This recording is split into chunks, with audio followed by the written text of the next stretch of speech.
আসসালামু আলাইকুম, কেমন আছেন সবাই? আশা করছি ভালো আছেন। আরব আমিরাতের ভিসার সর্বশেষ আপডেট নিউজে আপনাদের সবাইকে স্বাগতম। বর্তমানে আরব আমিরাতের রেসিডেন্ট ভিসাধারীদের জন্য দারুণ একটা সুখবর দিয়েছে আরব আমিরাত সরকার। বর্তমানে আরব আমিরাতে যেই সমস্ত প্রবাসীরা রেসিডেন্ট ভিসাধারী রয়েছেন তাদের জন্য আরব আমিরাত সরকার এই মুহূর্তে যে দারুণ সুখবর দিয়েছে সেটি হচ্ছে আপনারা 9টি দেশে without work permit, without visit, মানে উইথআউট ভিজিট ছাড়াই কিন্তু যেতে পারবেন আরব আমিরাত থেকে সরাসরি যে 9টি দেশে। তবে কোন কোন দেশে যাওয়া যাবে সেটা এই মুহূর্তে আরব আমিরাত সরকার সেটা ঘোষণা করেনি। ঘোষণা করার সাথে সাথে আপনাদেরকে জানিয়ে দেবো যে চ্যানেলটি সাবস্ক্রাইব করে রাখবেন।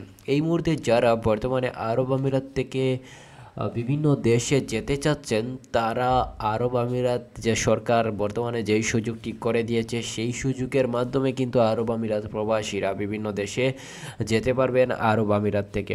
তবে সেটা সময়ে এলেই বোঝা যাবে আরব আমিরাত সরকার এই কোন 9টি দেশে আরব আমিরাত রেসিডেন্স ভিসাধারীরা কোন 9টি দেশে যেতে পারবেন সেটা হয়তো ইতিমধ্যে কোনো আপডেট আসেনি, পরবর্তীতে কোনো আপডেট আসবে।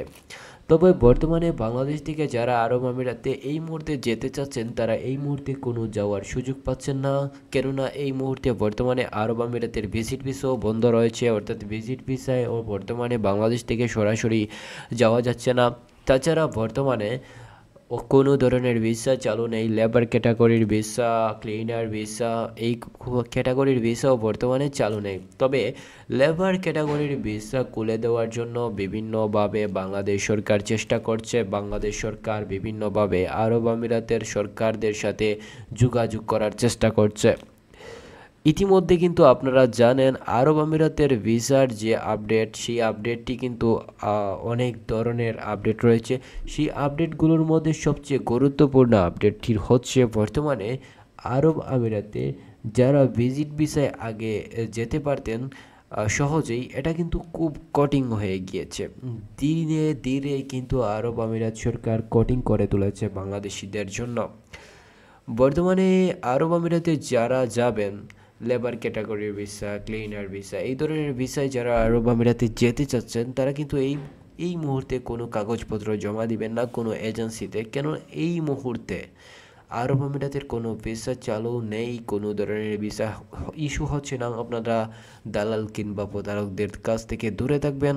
ধন্যবাদ সবাইকে।